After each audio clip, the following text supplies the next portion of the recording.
What's up mga kagala? For this vlog ay tuturuan ko kayo kung paano mga napapait step by step. Pero bago yan, intro muna tayo.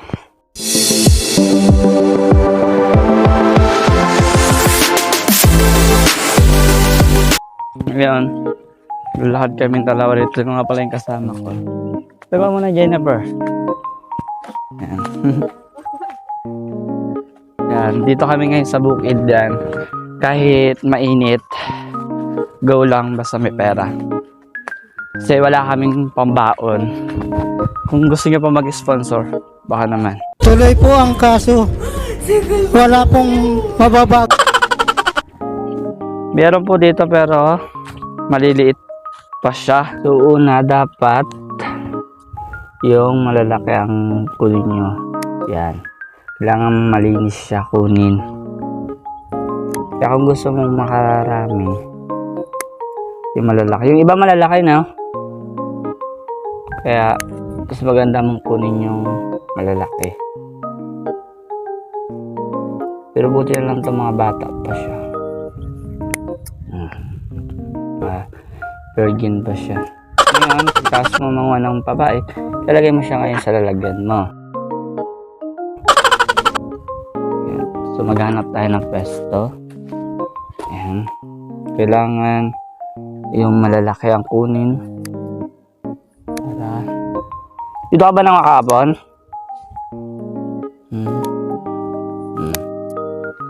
Yan. Tapos ilalagay mo na naman dito sa lalagyan mo. Yes. Marami naman siya rito pero kailangan mo din talaga magtiyaga dahil mas makita mo yung mga damo kaysa sa papait. So ayun, kailangan nating paramihin itong pait natin dahil wala tayong pambaon. Kaya kung gusto mo ng papait, ay kung gusto mo ng pera, mukhang papait mo. Bakit mo ba? What's the matter? Your road, you know. What? Your road. Ayan. Oops. Kaya akala mo lang dito talaga yung init tsaka pagod. Yes. Yun yan. Ito yung kasama ko, marami ng papait. Nakarami ka na? Ang hirap dito. Ayan. Maghanap tayo ng pwesto natin. So yung malalaki. Mas maganda kapag malalaki, mas madali kang makapuno. Ha?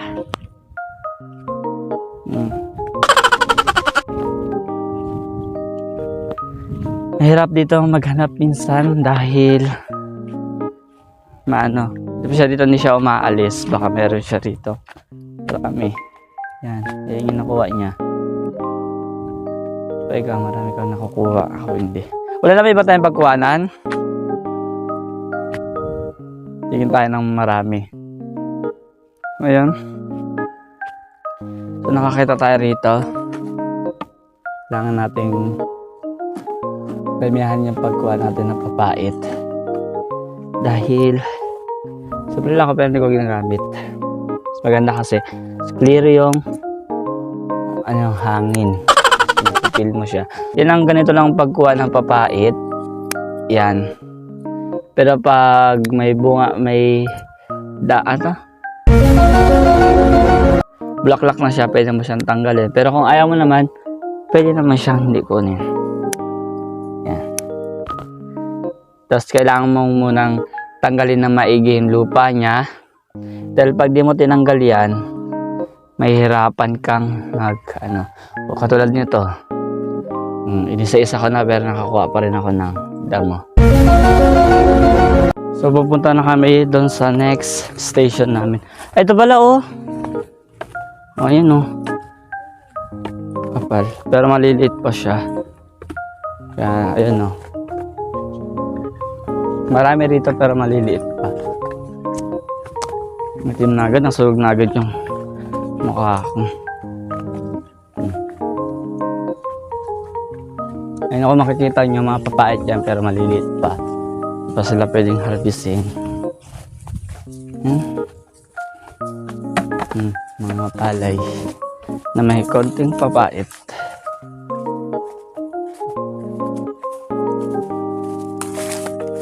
Dami na namin nakuha. Puro damo. Umarap pa rin kasi. Kainin kasi siya.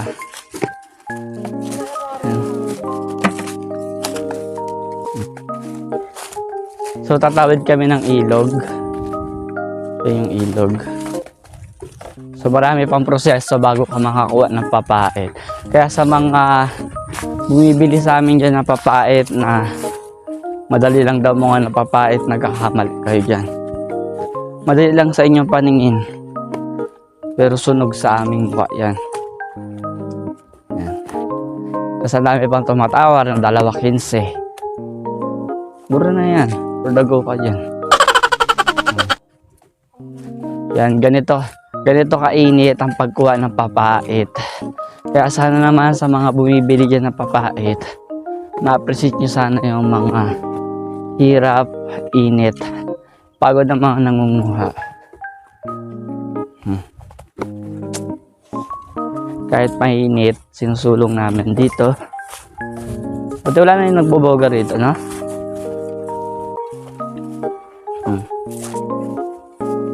Init.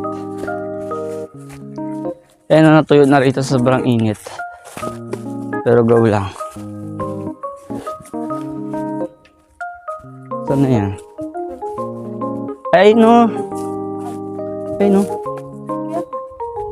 Dami. Ay, meron pa pala rito ang pechay, oh. Ayan. Ay, mga pechay, oh. Nakita nyo yun? Pechay yun. Ayan, oh. Pero bawal siyang kuwanan dahil magagalit ang may-ari. Siyempre, ikaw pa naman. Ikaw nagtanim tapos sa barangay kukuha. Kaya andito na nga pala kami sa next station namin.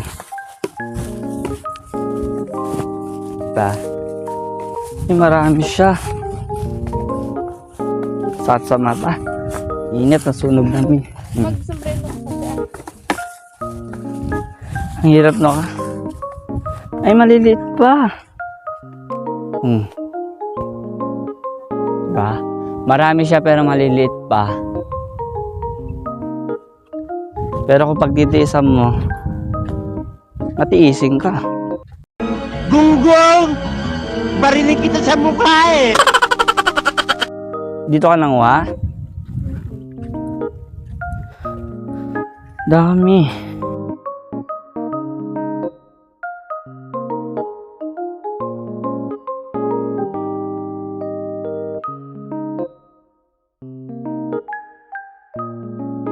So ayun na.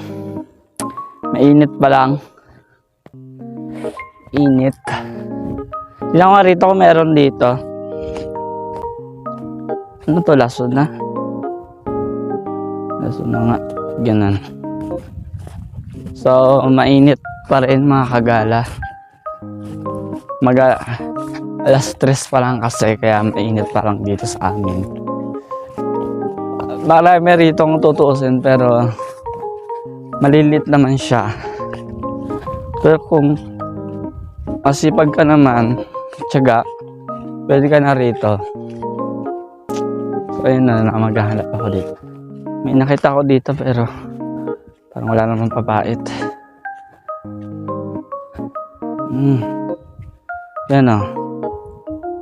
Makikita ninyo. Init. Puro damo naman dito. So ganito bang ng papait, kailangan magtiyaga-tiyaga dahil yung minsan maliliit pa lang yung papait. Ano ba sa kasama ko, ba't dami ang nakukuha kasi ang init pa lang dito. Sa tuwing hapon maraming tao dito kasi malamig, pero ngayon ilan lang yung mga tao dito. Wala naman doon. Puro maliliit din. So dito talaga tayo kuha dahil ito lang ba yung alam mo? Init. Ayan. Kaya magtsaga-tsaga na lang tayo muna rito. Dahil wala talaga. Ito pa ikaw nakarami na. Puro malalaki talaga, maliliit. So ayun, dito na muna tayo. Dahil wala talaga tayong mahanapan na papait. So tsaga-tsagain na lang natin dito. Init. So ganito lang mga papait. Kailangan mo talaga magtiyaga kasi minsan maliliit. Pero kung gusto mo naman talaga ng papait, kung gusto mo ng pera, walang maliit-liit sa'yo. Yan. Kailangan malinis mo siya para iwas, para hugas-hugas ka na lang din sa bahay nyo.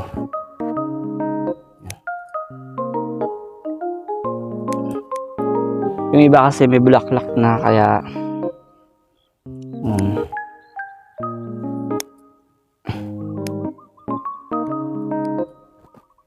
kaya dapat nagpunta tayo alas 4, no? Init. Pero medyo mahangin-hangin naman dito kaya okay lang.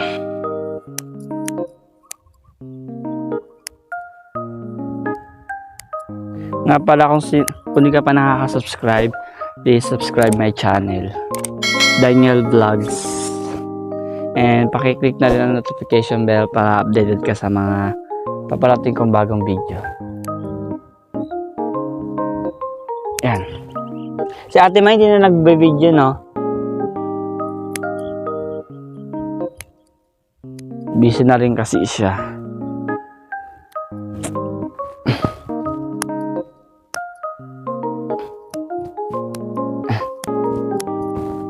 Yan, ganito lang mga napapait.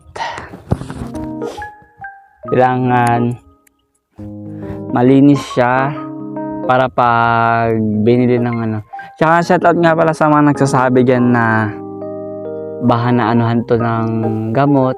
Hindi po siya naanuhan ng gamot dahil wala pong pala itong pinagkukuha na namin na papait. Fresh po talaga siya. Tsaka kung sa palay naman po namin siya kukunin, maamoy naman po namin kung may gamot ang papait. Tsaka mahalata nyo po siya kapag may gamot. Pag binasa ng tubig, malalanta po siya agad.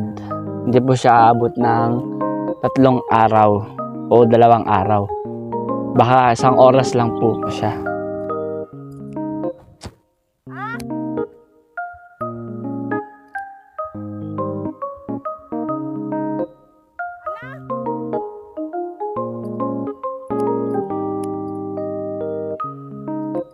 Yan.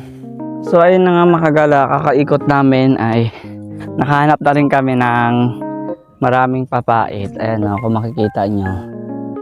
Diba? So tara, kunin na natin. Saan tayo po gusto? Dito na lang. Yan, dito tayo. Yan, nakahanap na rin kami ng mga papait na makapal. Kumilim lang saglit. Yan. Kapag marami, kumuha. Mas maganda kasi mga kapag marami.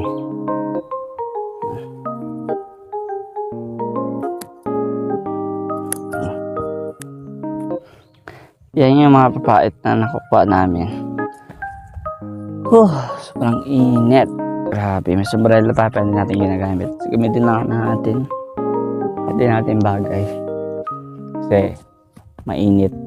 Ayusin natin camera. Kasi mahirap gumamit ng sombrero pag di mo talaga bagay. Like me. Oh!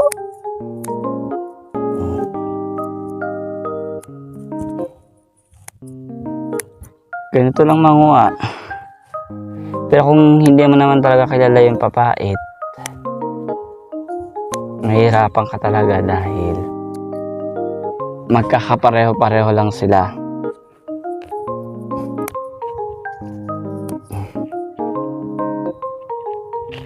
Oops.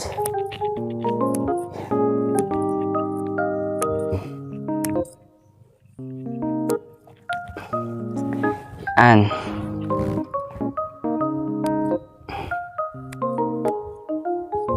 Mahirap din kasi minsan mga nito dahil minsan mainit, tapos maghahanap ka pa. Ikot-ikot, isang mapadpad basta may papait. Doon ka. Marami dyan.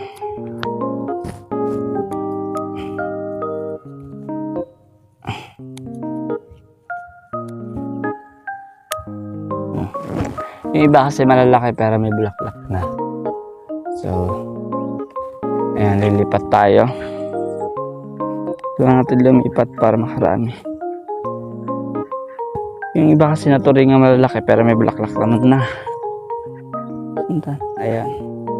Dito ang ating napusuan dahil malalaki rito. Ayan. Diba? Malaki siya. Kaya kailangan mo talagang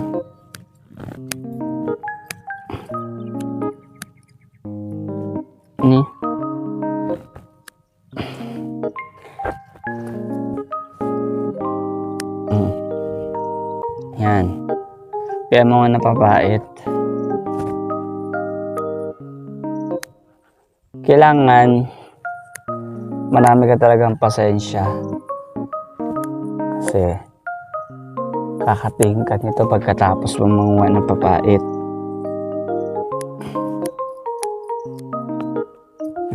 Tsaka kailangan mo rin na matulis na gunting dahil kung mapurol yan, umuwi ka na lang.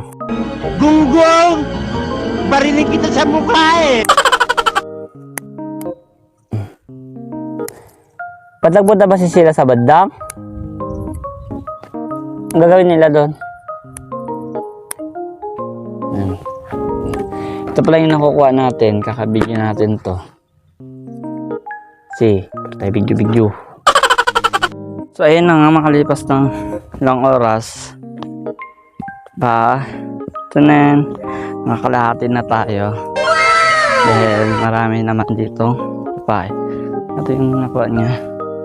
Diba? Marami na rin siya.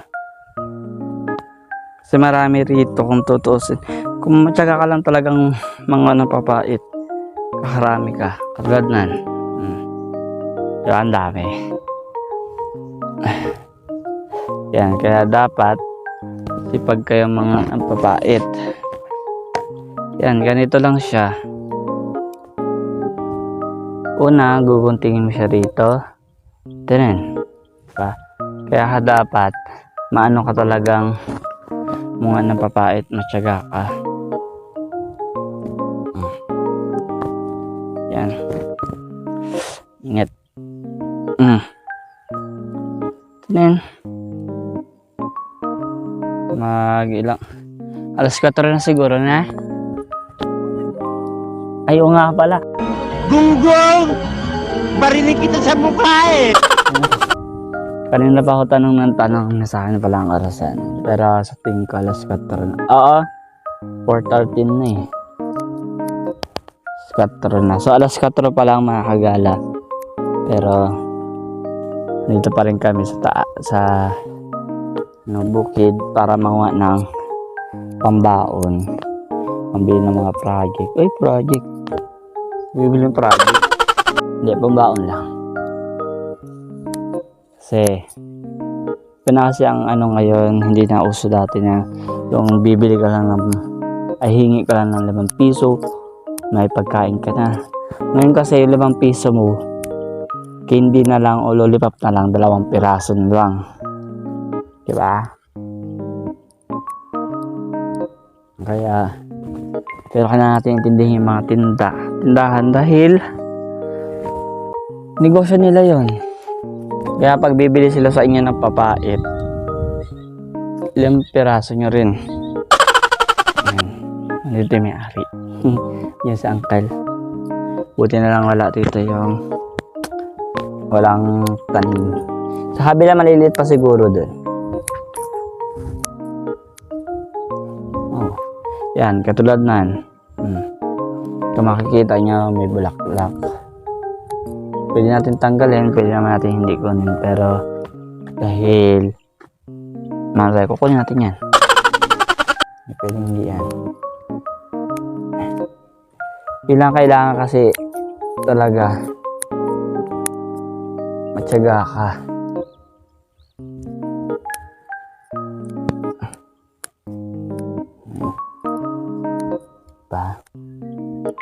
Pwede pa dito may papait na. Siguro sa iba, sa bandang wala pa. Pero meron na rin siguro doon. Kasi doon kami dati nangunguha. Pero wala naman kaming nakuha. May nakuha kami pero kunti lang. Mas saka maninipis yung dahon niya. Kaya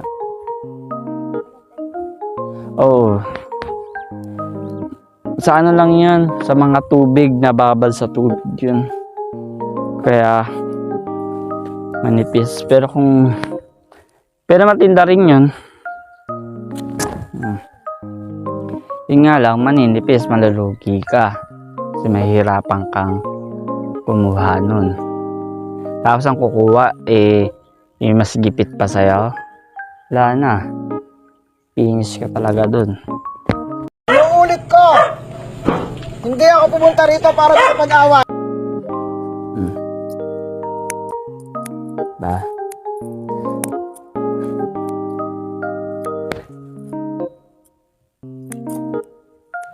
Nga pala, comment nyo nga po pala sa comment section kung tagasan kayo para malaman ko kung saan umabot tong bidyong to. And shout out sa mga viewers dyan. Comment down below kung tagasan kayo para mabasa ko at ma-shout out ko kayo sa next vlog. Comment nyo lang sa baba kung tagasan kayo. Contact number. Hindi, comment nyo lang kung saan umabot tong bidyong to. Ay, umabot ng Amerika. So yun na nga mga kagala, nakapuno na rin tayo ng papait. So inihintay na natin itong kasama natin na makapuno. Dahil yan, konti na lang din naman makapuno siya. Hi ka muna, Universe. Hello. Yan. Medyo hapon na rin. So ito na nga pala yung nakuha namin. Yan. Kahit dalawa lang kami, nakarami na rin kami. Yan, medyo sumisilip-silip na rin dito yung sunset. Ay, nandito kasi kami bandang pabukiran. Yan. Hindi mo siya masyado makikita yung sunset, pero mamaya sisilip yan. So kasi kunti na lang dito yung papait, pero papatubuhin pa namin yan. Sa susunod, malalaki na rin yung mga nadaanan natin kanina. Then tignan ko kung magbibideo pa ako nun. Siguro gagawin ko na lang siyang part 2 pagkuha natin ng papait. Kailangan sana may natutunan kayo kung paano mga napapait. Huwag niyo sanang kalimutan mag-subscribe and click the notification bell para lagi kayong updated sa mga paparating kong bagong video. Yun lang, bye bye.